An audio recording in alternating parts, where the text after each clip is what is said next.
Hello everyone, I'm Everglade and welcome back to another video. And on today's video, we are going to be doing a Worlds team report for you guys. The entire year has led up to this, and I want to tell you, how I did in the Worlds tournament. But before I get into the video, I want to mention two things. To support this channel, smash the like button down below. It really helps out the channel. And please consider subscribing for more future content, because I will be doing tons of VGC 2020 content for you guys. I plan to have a podcast out within the next 2 weeks. So I'm going to be returning. I'm not abandoning the podcast, alright? The podcast is coming back. I know many of you enjoy that, so that's coming back for you guys. I do want to mention one more thing. I do have a new webcam because my MacBook, which I used to record stuff on my computer, broke.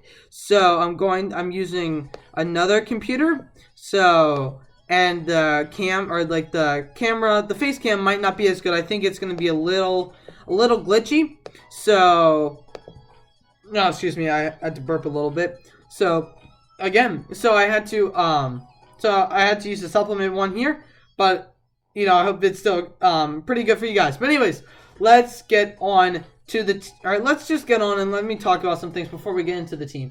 So, this was my first year playing VGC and going to tournaments. Okay, this was my first year playing VGC. I played 17 and 18 on Showdown, but this was my first year going to tournaments, and this was my first year competing at Worlds. So it was such a great experience, but also it was very nerve-wracking because I've never done that before.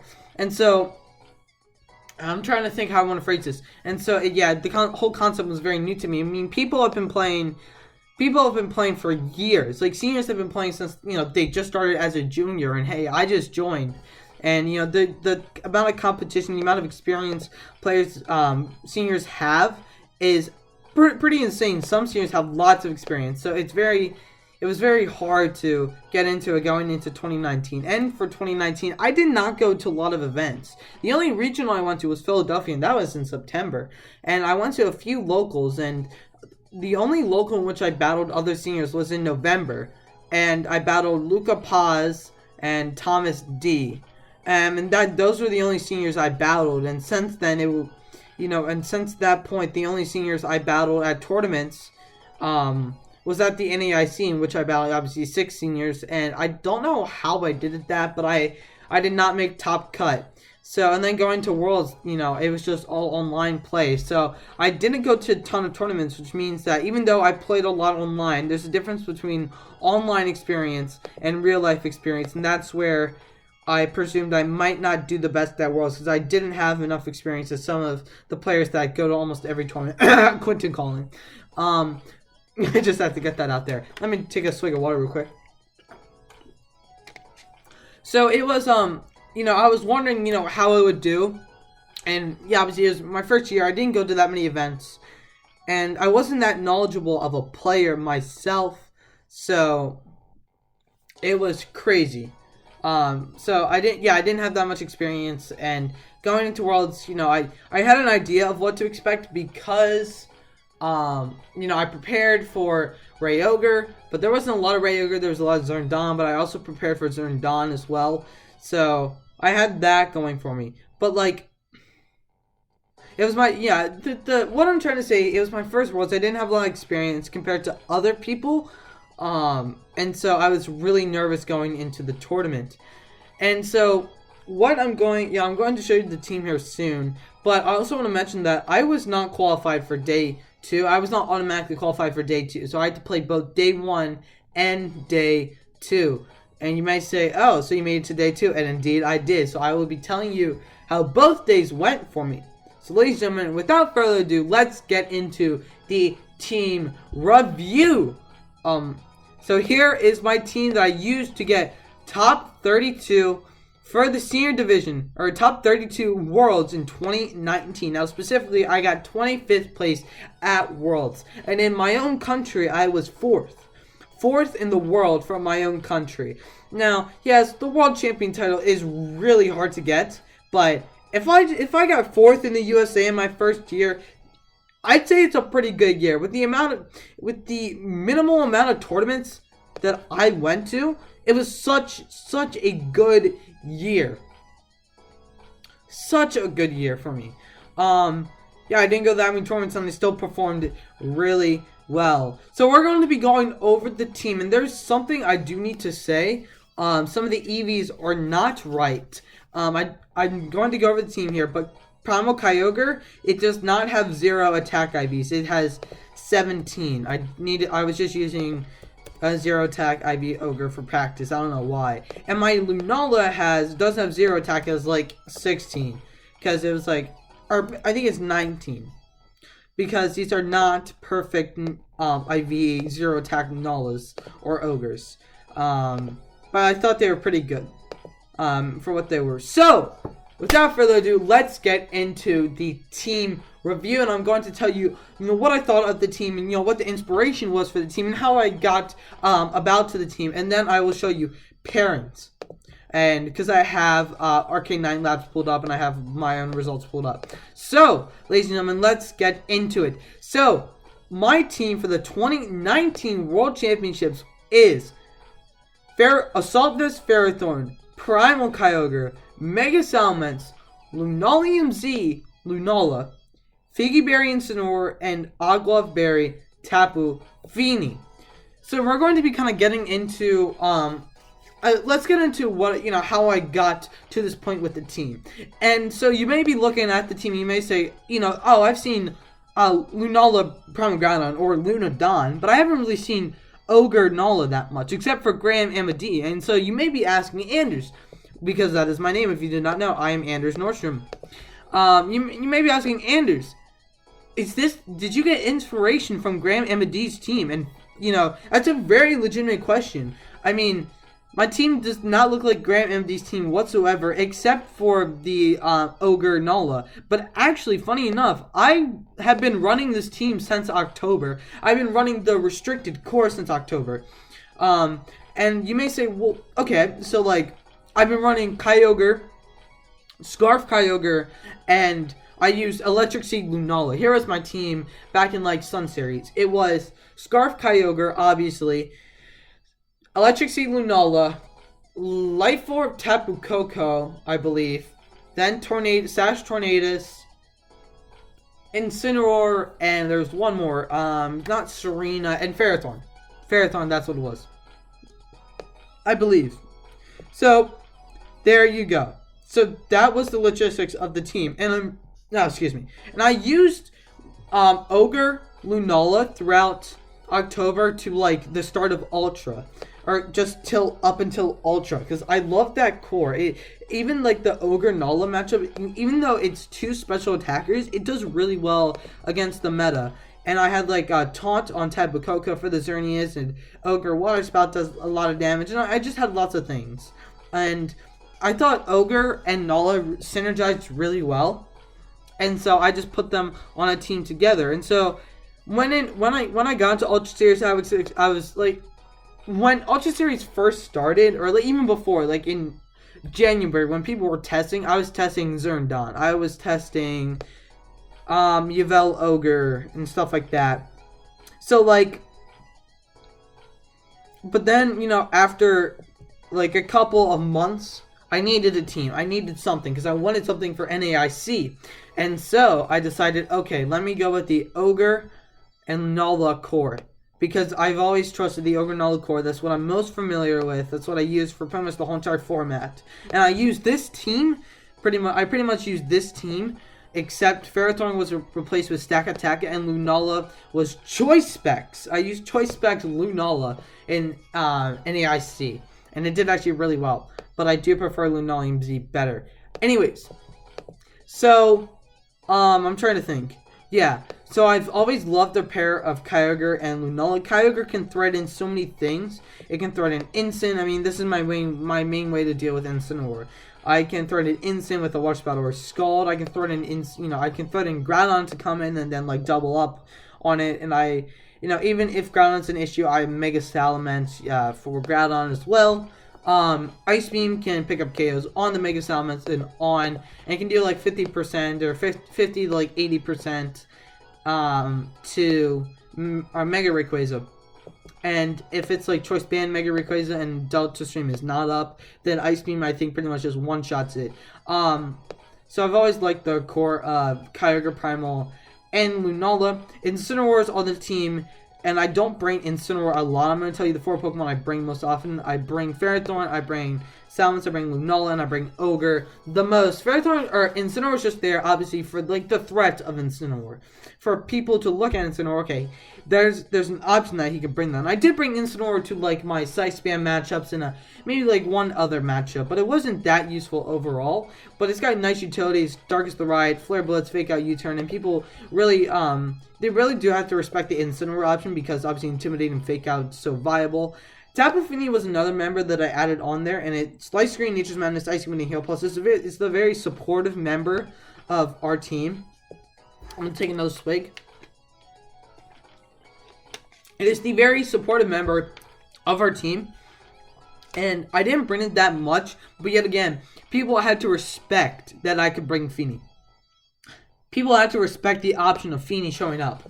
Fini, excuse me, Fini getting that heal pulse off. Fini, you know, doing so many things. They had to respect that option of Fini, and so that's why Fini's on there. Fini's a very good support mon. You can heal pulse Kyogre Primal, and before I had Incineroar, or before I had Ferrothorn on the team, one of my common leads for Ray Ogre was to lead Tapu Fini and Kyogre Primal, and I could just Light Screen protect, and then I could just Water Spout and then heal pulse any damage. You know what I mean? That's before I got Ferrothorn on the team. So Incineroar, and before Ferrothorn was on the team, Incineroar was Assault Vest, so it was able to take attacks a lot better than it did now. Just so you all know, it was able to take attacks a ton better, but so that, you know, it was Assault Vest, and so it was able, you know, I brought it to like Scythe Spam matchups. Most definitely, it was definitely a lot better in Scythe Spam matchups, but now that I have Ferrothorn just pretty much goes to Scythe Spam matches because Ferrothorn's really good. But Incineroar is still used on the team just because of Intimidate and the Fake Out support and just the pressure. I would probably change this team around and maybe replace either Fini for Lele. But yet again, I have Trick Room on my Lunala, so I don't know. I just like to have those two there because they're very niche and I don't bring them often, but they do fill the cracks on this team that the issues that it does have. Ogre does a bunch of damage to everything. Lunala hits extreme. We're going to talk about Lunala because I talked about Tapu Fini. You know, Nature's Madness can cut in half stuff, so it can open the doors. Cut opponent's HP in half, so it can open the doors for like Lunala to take it out, Mega Mesh to take it out, Ogre to take it out with like a Water Spout, and just be really annoying and make sure like it can even like obviously Nature's Madness like an Ogre on the switch in to like weaken its damage, or just like a Zern on the switch in to really weaken its damage output. Icy Wind is there for like Mega Salamence and Mega Rayquaza. Didn't use Tapu Fini a lot. Then we're gonna be moving on to Lunala. Now this Lunala, I'm not gonna talk about the EV spreads here. Or no, I'm just gonna. Yeah. We'll talk about the moves, and then we'll go on to EV spreads. Okay. So Lunala is rocking the Moongeist Beam. It's just a lot of damage, and not many things resisted in this meta. Only like Incineroar and a couple other Pokemon resisted. So it's a very nice move to have. And I also have Ogre, so I can evidentially hit Incineroar as well. And then I have Trick Room because Trick Room was a very important thing in our team because it allowed us to really gain speed control. As well as Mega Salamence having Tailwind, we have the option for Tailwind and we have the option for Trick Room. But most of the time, I went for Trick Room. I think actually every single time I went for Trick Room. But I should have gone for Tailwind a couple of times. That was the misplay that I did. Anyways, it has Y-Guard as well. Y-Guard did not come into play at all, really. Although it did save me, it saved me like once or twice. Revealing Y-Guard does help. It did help in like getting some switch-ins, some safe switch-ins as well. So it did help in that aspect, and protect, obviously, to protect and scout for everything. Now we're going to be moving on to our Ferrothorn set, and Ferrothorn is rocking Gyro Ball. It's an Assault Vest Ferrothorn is rocking Gyro Ball, Power Whip, Knockoff, and Explosion. You may say, why Explosion? Well, I'll tell you in a little bit, but the reason is that when I was breeding Ferrothorn, I didn't have enough time to give it. I forgot that it had egg moves, so I couldn't get Seed Bomb or I couldn't get Acid Spray. Those are the two moves that I would either put on instead of Explosion slot. But I just slapped on Explosion just in case it might come in handy.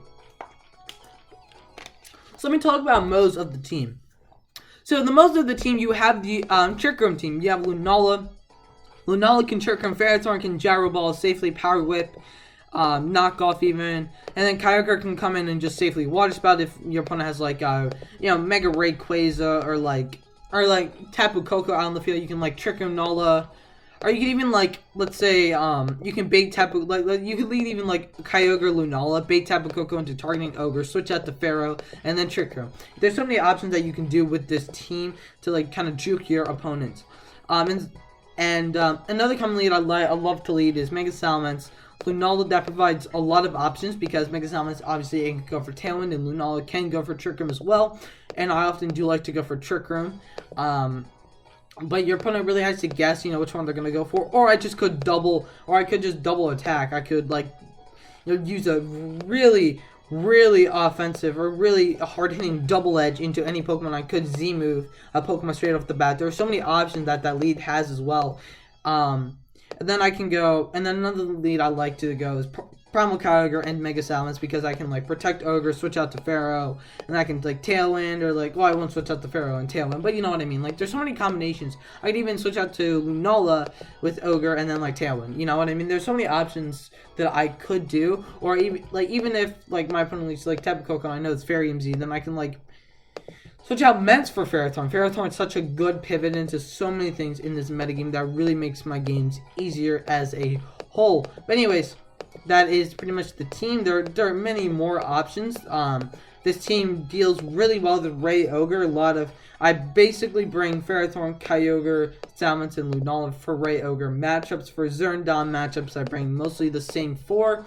For Zerndon, but with Torn, Kane, or Komomo, Tapu Fini does like to come to those sort of matchups and replace for maybe Ferrothorn or maybe even Salamence. You never know. It's very Tapu Fini is very handy to have around to soak up those hits, to get up those light screens. And then to side spam matchups, I also bring Incineroar because Incineroar is very good against side spam. And I might not even bring Ogre because Ogre just isn't the best in side spam. So I often bring Incineroar because Incineroar is really good in side spam matchups. So then we're going to be going over the EVs and just items. So I ran Assault Vest Ferrothorn because I tested Assault Vest Ferrothorn, and I know everyone runs Leftovers and Leech Seed Protect, but I really thought Assault Vest Ferrothorn was going to come in really handy. And I did some calculation, and I think a +2 Timid 250 or +2 Moonblast from Xerneas is 33% to it, not a lot at all. It barely even scratches it. And Assault Vest means that we can switch and do so many attacks. Water Spout, a full power Water Spout from Ogre does a max 30% to Ferrothorn. And that's insane. The amount of versatility and the amount of bulk Ferrothorn has. And also it is not bad on the physical defensive side. Obviously it has 124 in defense. That is to live lots of physical hits. I think it can live 2 Precipice Blades from Primal Groudon at that range. And the attack is just put in there so it can, deal some nice damage. And it's not a 100% guaranteed KO on a Xerneas if the Xerneas is +2 Geode. And even if it's no bulk Zern, there's a 67% or a 40% chance that that Gyro Ball Oko Zern at +2, and mine is actual in game. It's actually min speed Ferrothorn that took a lot of time to breed. I mean, I'd only had a couple days beforehand, and that was a little scary, but luckily we got the min speed, so that really helped with Gyro Ball as well. Ferrothorn is such a nice utility. It can switch into so many things on the metagame. It's a check to Xerneas. And if it's not a check to Xerneas, then it puts on pressure against Xerneas. It puts on pressure against stuff like Mega Salamence. It can deal quite a lot of damage to Lunala. It can soak up hits from Primal Kyogre and soak up hits from Tapu Lele. It can soak up hits from so many things in the game. It's pretty much a hard counter to Tapu Koko, and it forces Tapu Koko to switch out to like Rayquaza or Incineroar to deal with it, and you can play around that. If Ferrothorn is just, it's one of those Pokemon where it might not be the best earnings counter, but it's a darn good one. Now, it does lose to Overheat Rayquaza, so you might want to get rid of Rayquaza early, and that's something that I should have done better. And I will go over in, my matches section. But Ferrothorn is just such a nice utility. I'm going to get another swig of water. It offers so many things to the team. And it offers so many great switch-ins. You can lead it. You can lead Ferrothorn to really put pressure on your opponent if you think they're going to lead something that can't really touch Ferrothorn. Or you can bring it in the back. And bringing it in the back is also really good because you can safely switch into many, many attacks. With this thing, rather than risking, leading Ferrothorn and them leading Incin, or like even like Groudon, or like, I don't know, Mega Lucario, or just like something like that, you know what I mean? That really hits Incin, or that really hits Ferrothorn. Well, you can like have Ferrothorn in the back, and then they can switch into soak up attacks while the other Pokemon, can deal a lot of damage. Ferrothorn, altogether, it's a very good Pokemon, and I'm really glad I brought it, and I will go over in the matches section, because it really came in clutch in many, if not all, of my matches. And then the next Pokemon is going to be Primal Kyogre, and I do want to check on music, because we're having music going. Links will be in the description. So now we're going to be moving on to the second member of our team, which is Primal Kyogre. And this Primal Kyogre is a very bulky Kyogre, as you can see. It is, I forgot to mention, my Ferrothorn is sassy nature, so it brings the special defense amount to 225 for Assault Vest. My Kyogre is a very bulky ogre. The EV spread, under Tailwind, this is enough speed to outspeed Scarf-Lele, and it gets a bit of special attack. The Modest Nature does help with the attack, making it with the special attack making it a little bit higher. The defense and HP investment is just for bulky purposes, while the defense investment is for the defensive investment is, and the defense and HP investment is, so we can take 2 -1 Rayquaza Dragon Descent, and we can take a neutral Mega Rayquaza Choice Banded Dragon Descent and live on like 20% or something like that. So bulky ogre also comes in really handy. I wanted like an ogre that does well under Tailwind and Trick Room, and this really just fit the role well. It can down so many things to watch about. It really threatens so many things once you get speed control up, and your opponent really has to respect that option. Now, I'm going to tell you that in my team report, there's so many things I would have done differently with the team and how I would have played it, but at the end of the day, there's nothing I could change from that tournament, because the past is the past. But there's just so many options Ogre can do, although you really have to be careful about conserving Ogre's HP, at least on my Ogre, because my Ogre is not Origin Pulse, because I did not want to deal with the chance of it missing. I'd rather just have a safe alternative and have Scald, just because I ran into some Stack Attacka that knew Wide Guard, and so it just really came in handy there. And just like some other Wide Guard mons. So I just like having a move that like hits super effective against some Wide Guard users. That's obviously not double target, and some nice single target damage. And just like, let's say I'm at like 50 health left. Out of, how much health do I have? Out of 205, if I'm at like a quarter of my health, I can still deal a base 80 power single target move, possibly in the heavy rain. That's going to do a lot of damage to anything. And Ice Beam's there for the Primal Groudon. You pretty much have to run Ice Beam. There's really no reason why you shouldn't run Ice Beam on Primal Kyogre.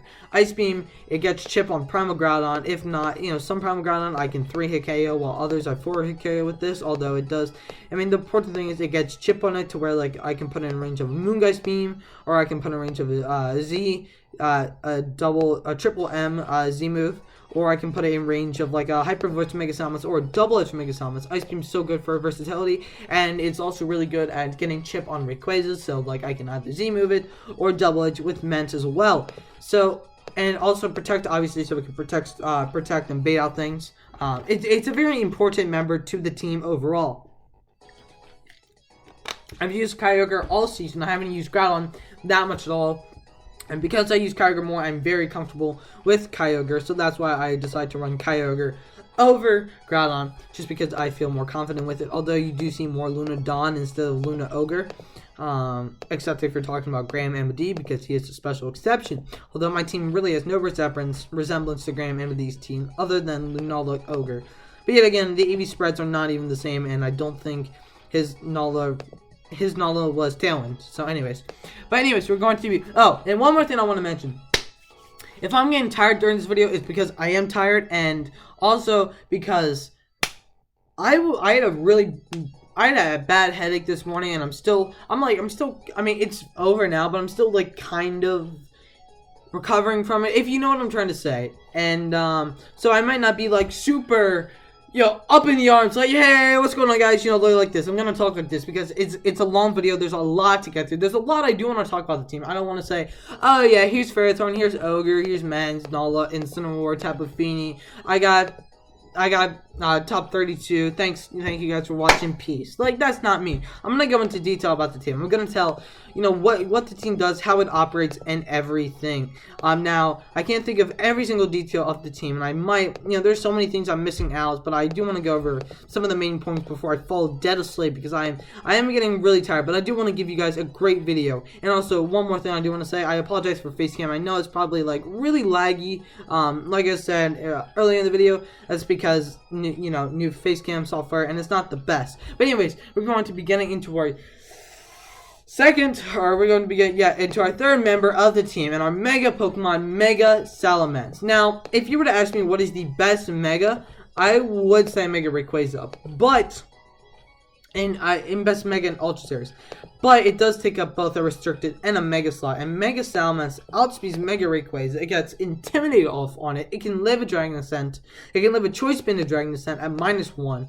-1 attack from Mega Rayquaza. It has such great versatility, having a double spread move, double spread spectral move in Hyper Voice. Even if it gets intimidated, it can deal quite a bit of damage. It has a very hard hitting double edge, and it can get it gets speed control with tail, and it gets protect as well. It hits very hard, and it's super fast, outspeeding most of the stuff in the metagame.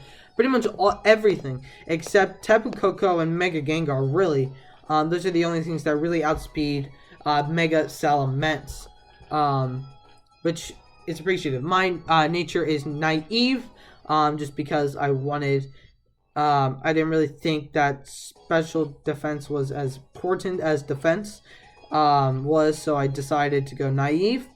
So basically, the EV spread is similar to what people ran in 2016. I didn't really calc all that much, but I did calc, and the calculations worked for me. I wanted to have enough special attack to hit decently hard with Hyper Voice, and I wanted to have enough attack to hit pretty hard with Double Edge, but I wanted to have enough special attack where I could hit pretty hard with Hyper Voice, but I also wanted to be max speed, because obviously Mega Salamence, you want to outspeed other Mega Salamence. That was really fast. I talked really fast there. I'm going to take another swig of water. So, then, Mega Salamence also, is a, oh, come on there. Okay, so Mega Salamence also is a good check to Primal Groudon, because Primal Groudon cannot really touch Mega Salamence, and even if it does have the dreaded Dragon Claw, we do get intimidated off, and Mega Salamence is base 130 defense, so we will take that quite okay. And it can hit back with a Double Edge or a Hyper Voice to deal damage. It's immune to Precipice Displace. It doesn't take that much from a Fire Punch, and I had like a couple games in which what you can do is, if your opponent only has Groudon left and you bring in Ogre and you have Ments, they literally can't touch you, because think of it this way, if they're running the standard, like if they're running even, oh, I just want to make sure that wasn't on. If they're running either special like Groudon with with Eruption or Earth Power, or even if they're running the physical with Precipice Displace and Fire Punch, they can't use ground type moves on Salamence, and they can't use fire type moves on Ogre, which is the combination that I really like. Anyways, we're gonna change up this music a bit, maybe. Nah, okay, I'll keep it in like that. It's alright. It's just kind of background noise. We don't really need a lot of it, right? We really don't need a lot of it. So anyways, so now we're going to be moving on. Actually, no, I do want to talk a bit more. Salamence also is really good because it resists Kyogre's Water Spout, and it can live one full power Water Spout.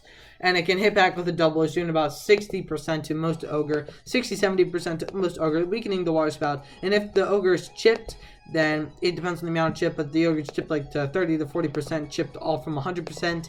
Then a double edge will most likely KO the Primal Kyogre, and it really hits hard against Mega Rayquaza.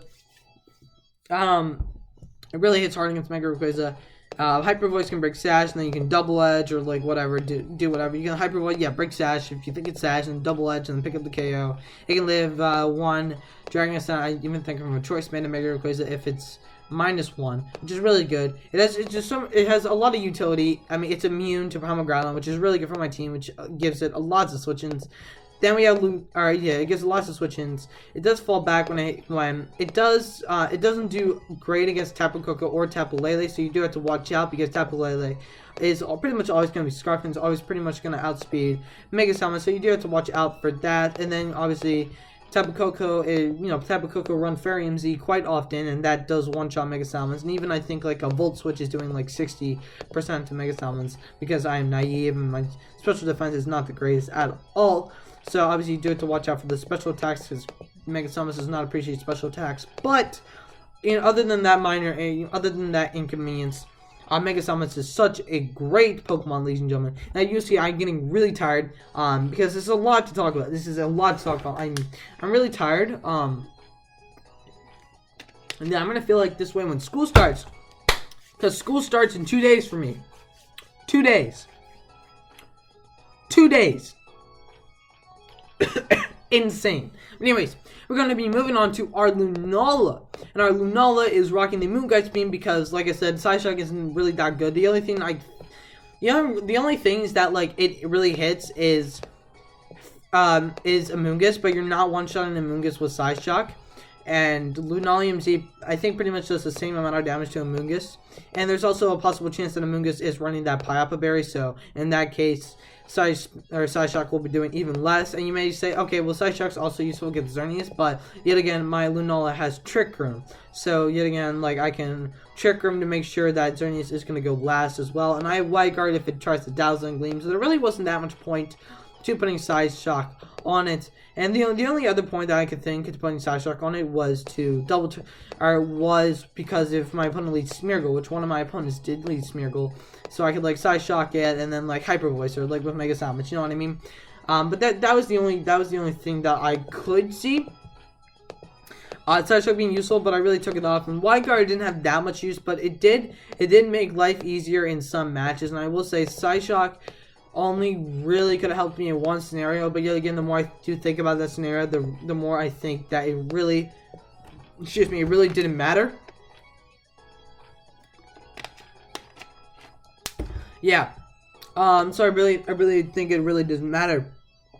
Now, the EV spread is really simple. It is the 252-4 EV spread that everyone sees. Attack, it's not 0, it's like 17 because it's not a perfect Lunala. But the nature is very interesting. Now, the nature is Bold Nature. You might be asking, Anders, why Bold Nature? Well, now, as time developed, there became more of a need for Bold Nature, at least, or more of a reason to have it. But when I first got this one, it was in October, and I literally was just starting VGC, like as in going to tournaments. So when I caught this Cosmo, because I got Ultra Sun, I figured to myself, well, Bold Nature would be good to have because it would reduce the attacks or reduce the amount of damage I take from physical hits. I didn't even count anything. I didn't even factor in having Modest for extra damage or having Timid. And it is Max Speed Nala on Trick Room. I know that sounds dumb, but it does work. It does work because I trick him in front of like Tapu Kokos and stuff. So I didn't optimize the EVs the best, but the team does work. Because I have Ogre and Ferrothorn, Instant, Feeny. The team does work. But anyways, it is Bold Nature. It's because I just figured when I was starting that Bold Nature would be good to have so I could eat up physical attacks a little bit better. But anyways, also, the more I realized that actually, Bold Nature allows you to guaranteed live a Mega Rayquaza Choice Banded Crunch.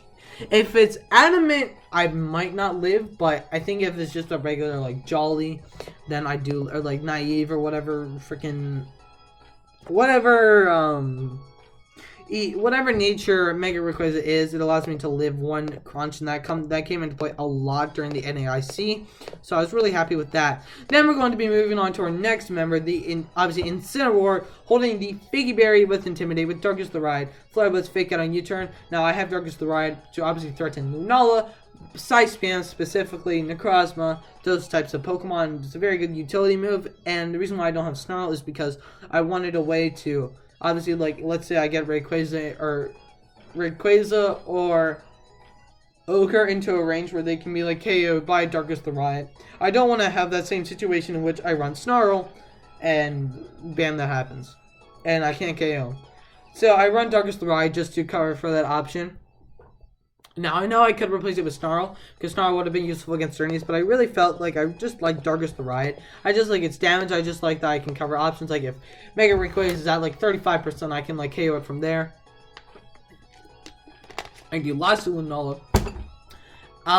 Flare Blitz is there because Flare Blitz is one of my ways to hit Ferrothorn. Because, yes, I know I can double up with, like, a Double Edge and a Z move on Ferrothorn. But still, I do want, like, just because I can, like, there's a certain way for me to defeat Ferrothorn. Most of the time, I will not have Mega Salamence and Lunala out when Ferrothorn is out. So I just want to Flare Blitz on there, just because. Also, like, this does a lot to Xerneas, especially since I was adamant. Fake Out, obviously, you know why Fake Out's there. I mean, there's really no reason to explain it. U-Turn is there for utility. It's there to switch out. You obviously know why he's there. It's able to get better ground. It's able to switch out into, like, Kyogre. It's just able to do so much, and that's why Incineroar is on the team. That's just the amount of utility it provides. Now, this EV spread is absolutely whack, and I don't even know if this is my EV spread, because I forgot to write down what EV spread it was, and I don't even think it's this. Yeah, I didn't even put 20 on. So, like, I think this is its EV spread, but I'm not even so sure because I don't remember exactly the EV spread. I'm not even sure what the EV spread is meant to do. I didn't even calculate. I'm not the regular 236, although I wish I was, because, yeah, I don't know why I wasn't. Let me put it that way. Some of my EVs are pretty whack, I must say, but I didn't really bring Incineroar all that much, and the EVs wouldn't have made a difference in whether I would have brought it or not. It just really didn't do anything. So if I were to change the team up, I would keep these four Pokemon. These four Pokemon form a really strong core. I really do like it. Well, these two Pokemon are kind of on the benches most of the time, but come out when they have to. And our last member of the team is Tapu Fini. It is more of the Tapu Fini that you see, but it's not, you know, we don't have Moonblast, which is something I do regret. I wish I changed Nature's Madness to Moonblast, and the more I think about it, but I did not, so I probably would change that later on. But our moves are Light Screen, Nature's Madness, Icy Wind, and Heal Pulse. This came into play. I brought Tapu Fini to, like, 2 battles, and Tapu Fini is really good because it's good against Side Spam, which I faced 2 of. So, you know, obviously it's really good against Side Spam. You know, I mean, it's really good against Side Spam. What else can I say? Obviously, it's really bulky with the berry. Misty Surge is really good because then you can't Spore. And that's why I really wanted it, because you can't Spore. But I might replace it with Koko, but then I'd have the issue of Groudon being a bit more of a nuisance. But I'd probably replace Tapu Fini with Tapu Koko if I were given a second chance to look over my team and really think about it. The EVs are... I don't know. I just kind of did the EVs. I figured I'd go for a very bulky Tapu Fini, but give it a little bit of defense, just to, you know, just to make it a tad bit more bulky in defense. You know, get from 135 to 141, and just a standard, very supportive Fini. Oh wow, no, I want Misty Surge. A very standard supportive Fini for you guys. And so this was my team going into the World Championships. And I wouldn't have it any other way. I mean, at least going into it, you know, I think this was a really good team to, you know, just bring into it. You know, I had a lot of experience with the team. I played over hundreds of matches. I played hundreds of matches with the team. I was very experienced with it. I know that took a lot of time. I know this video is getting really long, but I did want to give kind of an in-depth kind of guide on to what the team does. And I could go on and on about the team, on and on about strategies, but I think you guys can formulate what the team does, what it's about, how it functions. I think I wanted to get that, and I wanted to show you guys how it functions. I need to take a drink. I'm getting really tired now. Okay. So now I want to go on into the matches. So I'm not going to remember these matches well, but I'm going to describe kind of what happened in the matches if I do remember the matches. So, things to note. This was my first Worlds. I was really scared, and I didn't automatically qualify for day 2. I ended up with 483 CP, when Worlds came around. So there was no way I was getting, a stipend or whatever you call it, day 2 invite. So this was a miracle run of. I'm gonna say that this was a miracle run of Worlds. I was very surprised with how I did. I was very surprised that I stayed in for as long as I did. I was very surprised at how I rebounded.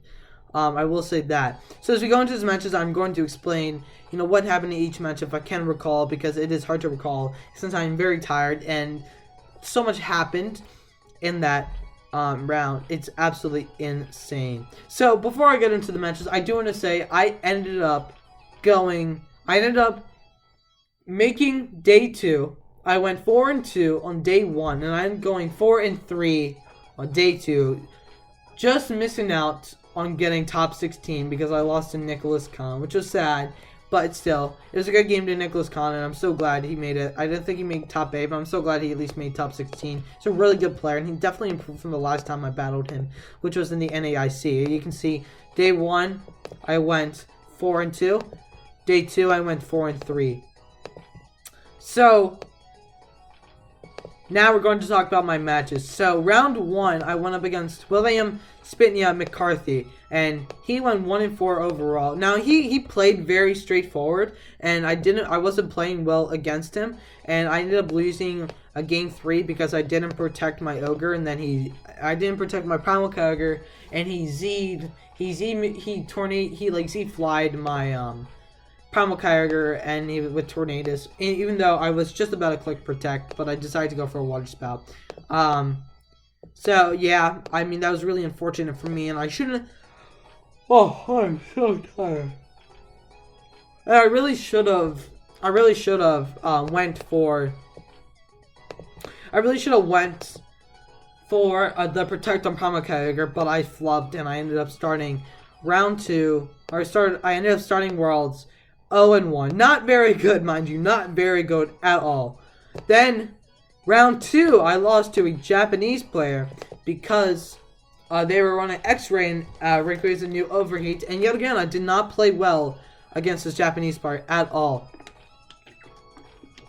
I just didn't play well against him. But then, something happened. If you see the round 1. See round 1 and round 2. You see losses. But the next 4 rounds, your boy clutched by.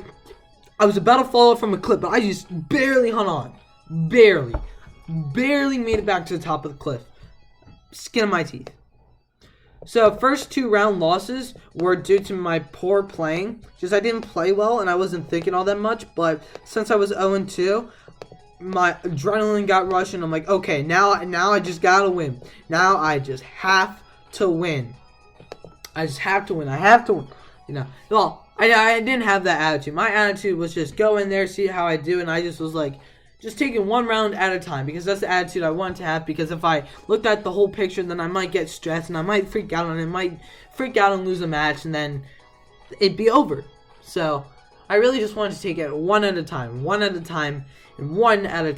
So I lost the first round to William Spitney McCarthy, and then I lost the second round to Wataru Yamuki from Japan. Also, I just want to say, Japan freaking dominated. All right, I didn't know how the seniors would do in Japan, but oh my god, bro. All right, how the seniors from Japan would do at Worlds, but geez, they just dominated. Won the senior Worlds, and then moved on to freaking Masters to one. And then second place guy brought an Umbreon. A freaking Umbreon. This boy got second in World of the World with an Umbreon. Like, oh my gosh, Japanese people are amazing, bro.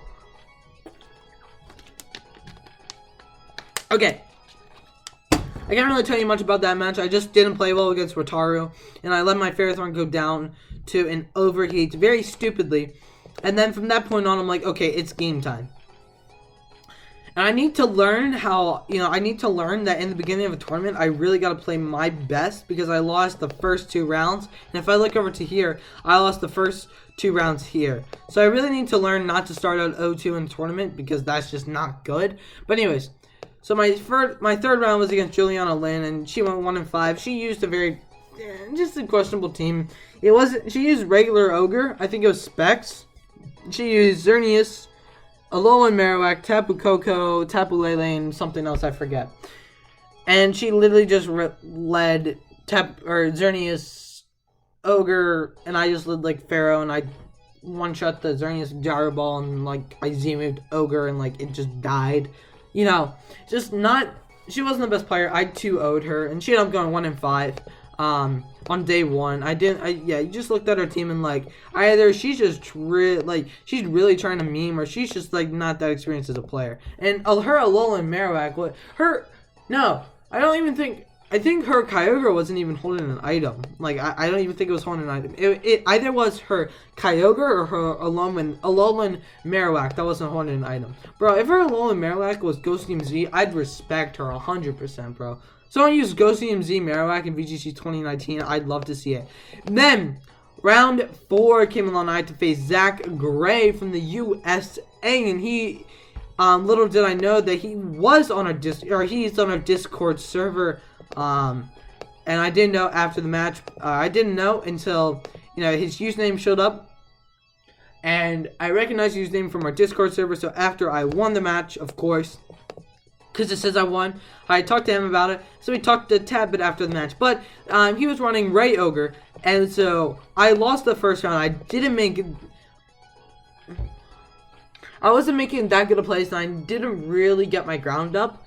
I didn't really play that well. And he got nice position off of that. And then we go into game 2. And game 2 comes around and he's looking really good. He got some damage on my Lunala. He broke my shield. Then he Nature's Madness my Ogre as I switched it out for Ferrothorn. And it landed. So I'm like, okay, this is pretty bad. So I decided like 1 or 2 turns later that I was going to do an all or nothing. Because I knew that I was not in a good position against Zach Gray. And I needed something, anything to make sure.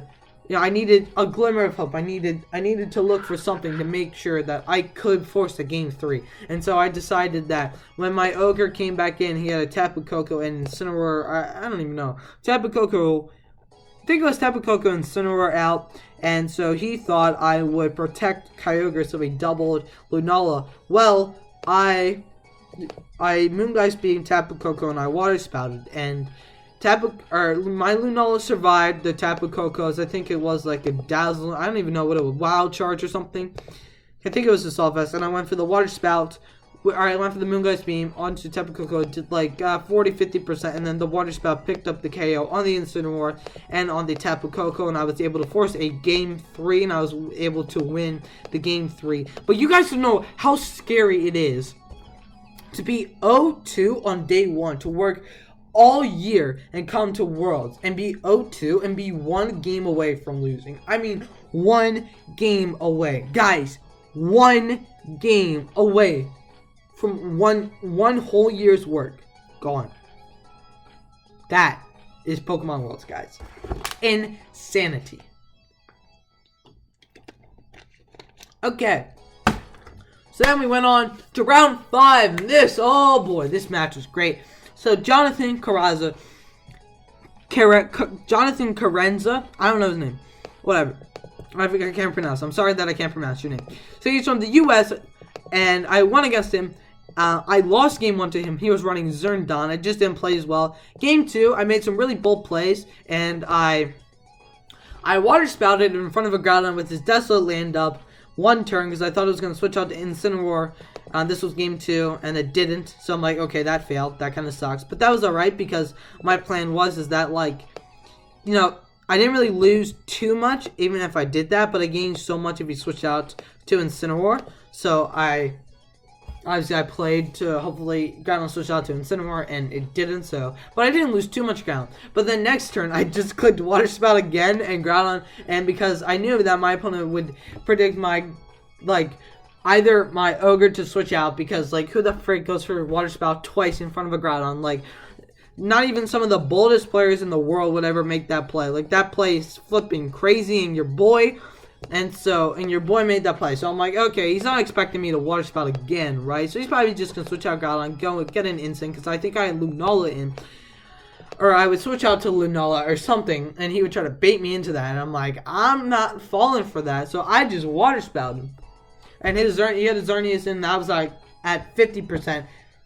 I Water Spout, and here's what happens. I go for the Water Spout, predicting the Groudon to switch out. And if I'm closing my eyes, it's because I'm really tired, and I'm really trying to just talk. I'm really trying to tell you guys a great description about Worlds before I freaking fall asleep. It's not even I'm recording this late. It's 8 o'clock. Literally just 8:02. And I'm so tired. But anyways, so I just Water Spout, boom.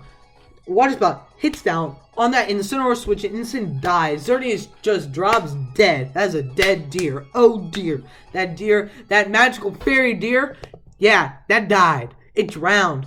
I'm glad that deer drowned. I'm glad that pink blue deer drowned. Alright? I was happy to see that deer drown. You know why? Because I don't like Xerneas.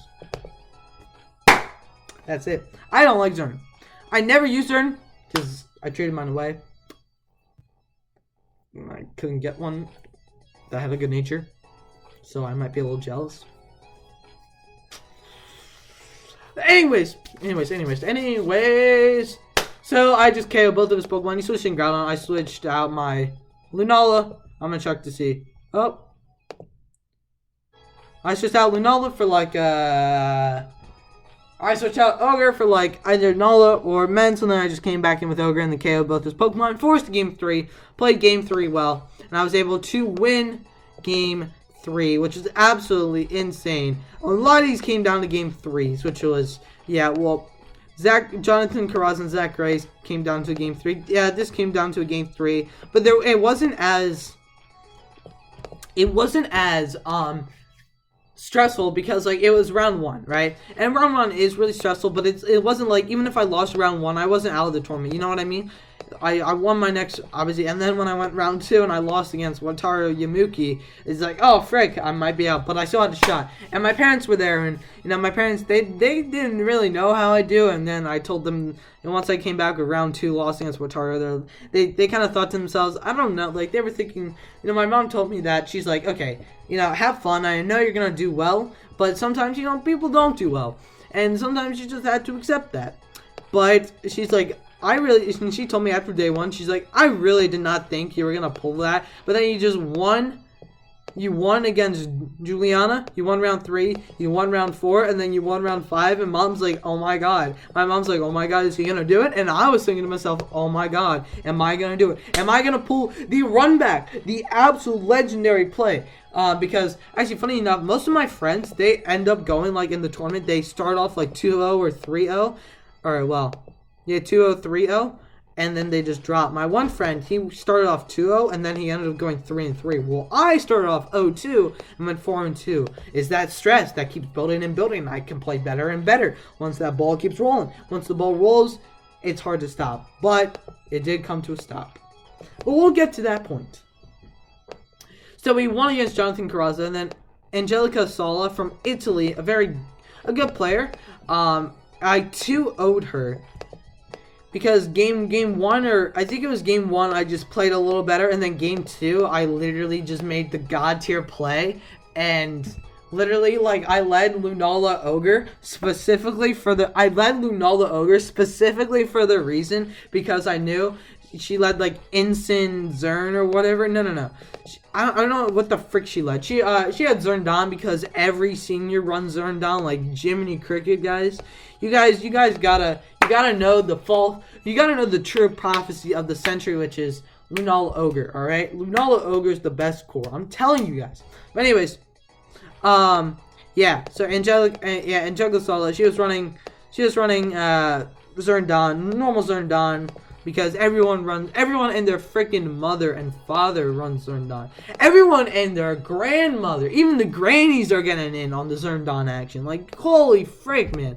The tables turn, like, literally.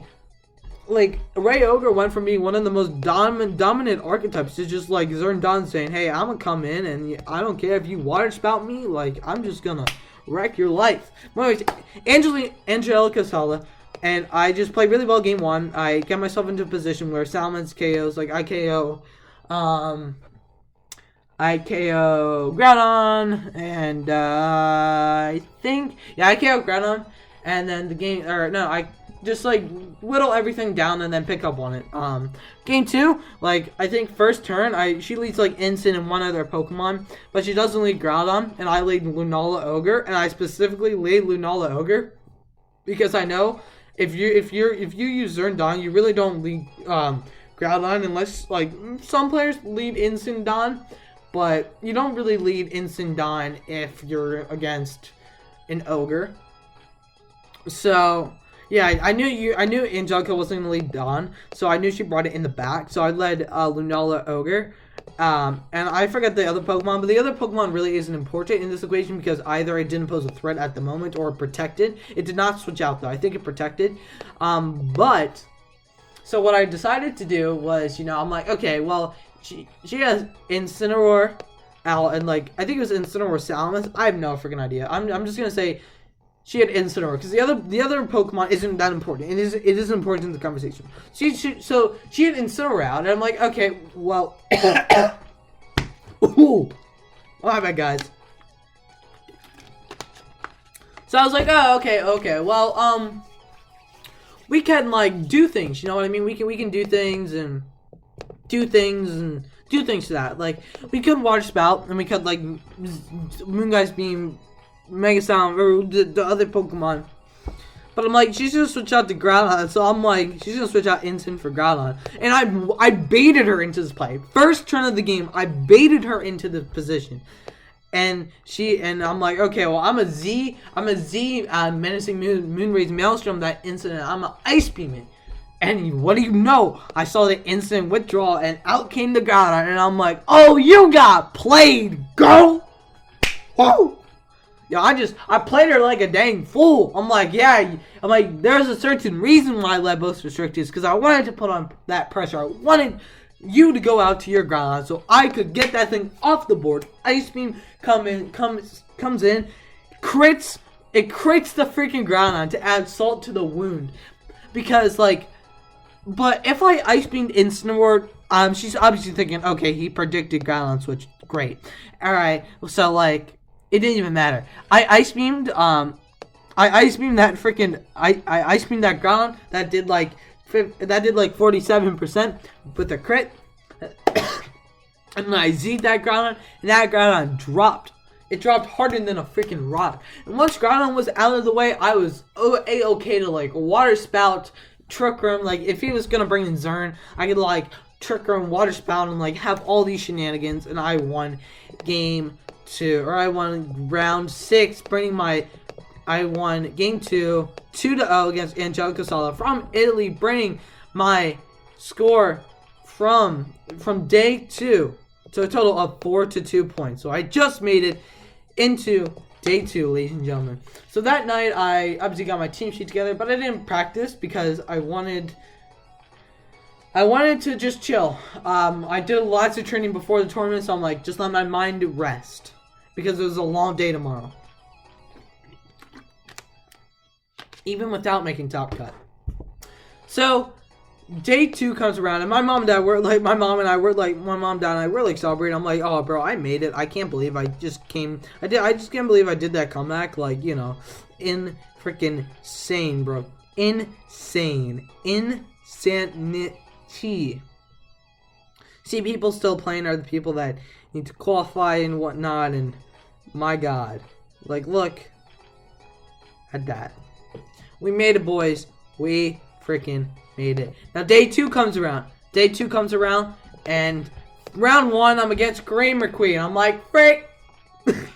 I faced him round 5, and NAIC, he destroyed me. He 2-0'd me, and he 2-0's me. He 2-0's me again. But this time, I did get closer to beating Kareem. He used the same exact team that he did at NAIC, which for good reason, that team is really good. And I should have looked at it more if I could have beaten it. But yet again, I don't know. But he's a really good player. He ended up he went 8-1. He ended up getting top 8 in World. So congratulations to Kareem. Very nice guy and a very good player as well. And then round 2, I lost to Claudio Giandomecchio. I said that wrong, but I'm sorry. He's from Italy. He ended up going 2-5, which is crazy. So most people I went battle got 2-5. So obviously my resistance wasn't that great. But he was running Zerndon, and I just didn't play well against him. So we're seeing a common trend, right? He's running Zerndon. Kareem was running X-Ray. Kareem's match, one turn I went for a water spout and Smeargle wide guarded, so it didn't do anything. And then the next turn I knew Smeargle wasn't gonna wide guard, so I went for a water spout. Picked up a double KO because I also targeted Nala, and I was like, yo, I'm God. But then he had Lucario Smeargle or Lucario Zern in my way to deal with. Xerneas was Ferrothorn. So, and you might say, well, that's why Ferrothorn sucks. But if I had Stacka would have insta lost. There would have been no way, even Choppleberry wouldn't live. Choppleberry max defense, I'm pretty sure doesn't even live. Close combat from Lucario. So anyways, then the third round I went against Carmen McEwen from this boy from what I don't even know what this is. What's NL? I don't know. But he was running Psy Spam. And I just played around Psy Spam and I won. And then round freaking 4. Oh my God. Round 4 was insane. Iago Pardo. Now this, ladies and gentlemen, if you're sticking around for this video, stick around to this part of the video, then you know that I said, I'm like, Explosion pays, Explosion, there's something I have to tell you with Explosion later on, and here's the time in which I tell you about it. So, my round 4, I won against Iago Pardo. And here's how. He ran the Solgaleo Rayquaza team, and you think I could beat that, but Tapu Fini, he also had Tapu Fini, and Tapu Fini came in and just switched, and it just came in on freaking instance Flare Blitz, and I wasn't predicting all that well, so he came in and it healed Pulse things, and made life tough, because it just healed everything, and I didn't want to get too much damage on Ogre, and everything. So it ends up that I lose game 1 because even though I doubled into his Rayquaza slot when he switched it in, I just couldn't recover that ground that I'd lost. And so he ends up winning game 1. And then game 2, it comes down to I'm in a pickle. I have Incin. I have Ogre at 20, Ogre at 50 health. Under Trick Room. I have Ferrothorn. I haven't revealed Explosion yet. I revealed Knockoff. But he could always protect Solgaleo. Because he had Solgaleo and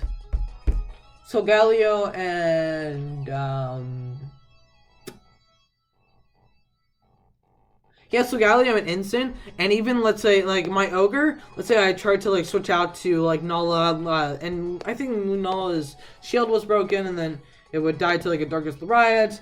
Then I would bring back an Ogre and protect. Trick Room wouldn't be expired, so I had to go for double protect, and a 25 to 30% chance to win isn't that good. So I decided that I had 13 seconds left to make my move. Dude, do you know how insane this match was? I can't really explain to you, but Tapu Fini played such an important role for my opponent, because anytime he had Tapu Fini in, I didn't want to go for a Power Whip, because I knew he could always switch an instant. It's just so annoying.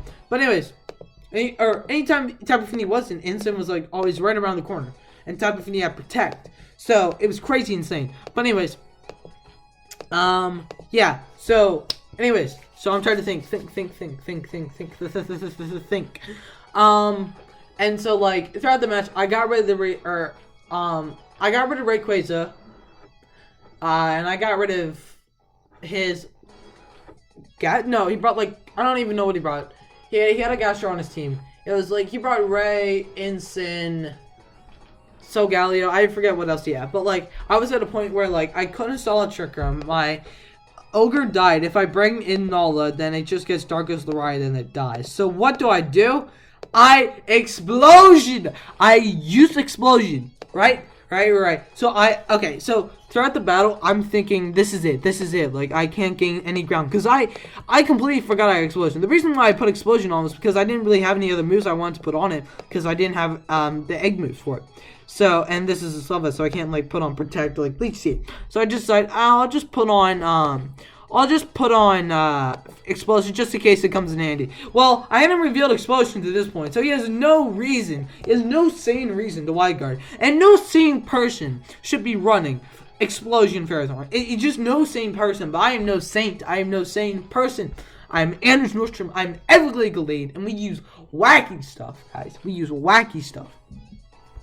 So what I ended up, oh, is it over? No, it's not. So what I ended up doing is I explosion, and Sim was at like 45%, and all of a sudden, like, Iago, like, you could tell, like, I was looking at Iago for like a second or two, and you could tell he's very content. He's like looking down, very content, like, yeah. But you could tell he knew he had this in the bag, and all of a sudden I revealed explosion. All of a sudden he goes from like this, like, he goes like this, and he's like, oh my god, he just goes like this. As it KOs Solgaleo, as it KOs Ensign, with 13 seconds left. With 13 seconds left on timer, I bring it to game 3, and I beat him on game 3. And I beat him game 3. My computer screen brightness dimmed because I'm on power mode, or power saver. But I beat him game 3. And it came down to timer. Well, it didn't come down to timer, but like.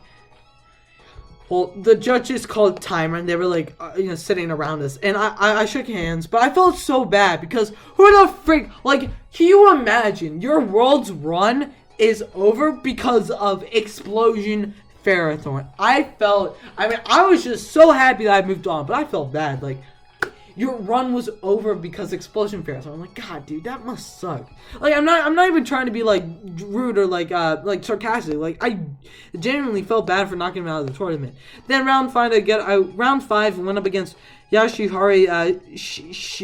I'm sorry, I'm sorry, Japan, but like Yasuhari Shimizu, from Japan. I don't know what this guy was running.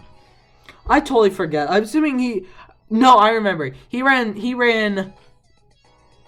Zerndon with Kane Torn, and I misplayed game 1 and I lost, and then game 2 I brought it back, and then game 3 he misplayed, and then I ended up winning because I played it really aggressive in game 3, and I like Z-moved. Like, I didn't even care if Kane had crunch. I just Z-moved the freaking Torn, got it off the field. And like, and then like Double Edge just like, then I like gyro balled his freaking Kane. Like, I played it really risky.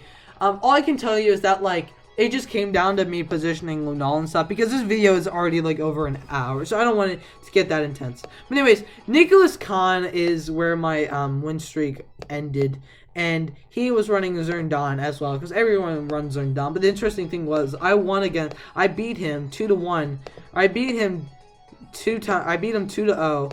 In the NAIC, so he had his revenge this time, and it was a very good match. It just felt like he just had the positioning just at every corner, and I didn't apply enough pressure, and that's just how I ended up losing. And I lost 2-0. And when I lost, I smiled, and I'm like, hey, good game, man. And I told him good luck in his matches, because was I mad that I didn't move on? Not really, because I went 4-3 and I made day 2. I didn't go to every single regional and do the whole thing where seniors, even if you're not a good senior, you go to so many events, you just get your day 2 invite. No, I didn't go to lots of events, and I still ended up getting I ended up being just one game away from top 16 in world. So that was an insane match. And then my final match, you might recognize this name, Juan Lee. Juan Lee is the 2018 Junior Division World Champion. So I can also say I beat a World Champion because I won against him. So, I'm going to go over this match. Because Juan Lee, he was running the exact same team that the second place Japanese person got in Masters. The exact same team. Umbreon, Dustmane, Groudon, stuff like that. Yeah, Mega Man's Kang. And he every match, Juan led Lele Kang. And first 2 matches I led like Nola Ferrothorn, and I like first match I played really poorly, and I ended up losing because I really just wasn't in my right mindset, because like I lost, so I was out of top cut, so I really wasn't paying that much attention. But then game 2, I'm like, okay, I actually want to go 4-3, because you know, then I could at least say that I got like top 32 or something, whatever. I ended up getting 25th. I'm getting 25th in the world, but I'm just gonna say top 32, because if I say 25th world's team report, no, top 32 sounds a lot better. It makes for a better thumbnail. It makes for a lot more views, ladies and gentlemen. That's what it's about sometimes. This is not what my channel's about, but I want to get out to more people. Anyways, so one lady, he leads like Lele, Kang, and all 3 matches. Match 2, I just adjust better. I get rid of Lele earlier. I adjust better. I make sure I'm set up. You know, make sure I have stuff for the crossman and everything. And game 3, Wan Lee adjust, and then I lead Lunala. But this time I know he didn't like try to like moonblast Lunala and then try to crunch it. Because he thought I would like protect or something, but then Wan Lee saw that like, oh well, he didn't do that those 2 previous times, so he probably won't do it now. And then I'm like, yeah, actually, I know what you're gonna do. So then I switched out Lunala for Feeny, and then I Jaraballed Lele, and then he went for the Moonblast, and he went for Crunch. And then like my Feeny took like maybe 40 damage, and then like I KO'd his Lele, and then I just kept on switching, and then I switched Feeny out for like, I switched Feeny out for Lunala next turn when he double-edged Lunala, and then I switched Lunala out for Feeny when he crunched Lunala. Like, my god, bro, I just outplayed him. And then I kept up ranking damage, and he could not KO my Ferrothorn, and so he ended up losing. So, for my first World Championships, ladies and gentlemen, I do want to wrap up the video, because if you can tell, I'm about to fall asleep, because it's not that I'm really tired. Like, I will go and do stuff for the next hour and a half, but I've been talking for like an hour and 20 minutes, constantly, so it does wear the human body down. But for my first World Championships, making it past day 1 and almost making it to top 16 in day 2, I'm very happy with that, although I will not be competing in the senior division next year. I will be competing in the Masters division. I'm very glad I had this experience from the seniors division to carry over to the Masters division. And Masters division is going to be a lot tougher, but it's going to be a lot more rewarding as well. So I am really looking forward to that. I'm really looking forward to the journey that we embark on together. Now, I'm just gonna pause the music there. I am very tired. This was a lot of talking. This was a lot of mental thinking. Not like, we're not playing matches, but like, it's just so much to talk about, so much to say, so many things I had to go over, you know, to give you guys a good video. But anyways, I'm Everglade Gallade, and this was my 2019 World Championships run. And I really hope you guys appreciate it, and I would really want you to share this video with anyone that might be interested in the Pokemon World Championships or VGC. I would ask you guys to like the video. It really helps support the channel. And please consider subscribing. The Everglade Gallade channel is growing ever more each day, and getting new subscribers. People subscribing, this guarantees that you will see the new content that I put out. I'm going to be putting out a lot more content for VGC 2020. But anyways, guys, I hope you enjoyed today's video. I am very tired, but this was my 2019 Worlds report. I really hope you guys appreciate it, and I can't wait for VGC 2020, and I hope I can make Worlds for 2020, because I definitely want to do a team review on that, because this video has been really fun to make, and I hope you all appreciate it. But anyways, guys, I'm going to get out of here, and I know this editing software, you're probably like, wow, this is so unprofessional, but I'm going to get out of here. I hope you guys do enjoy. But anyways, I'm Everglade Gallade, and I will see you guys later. Peace.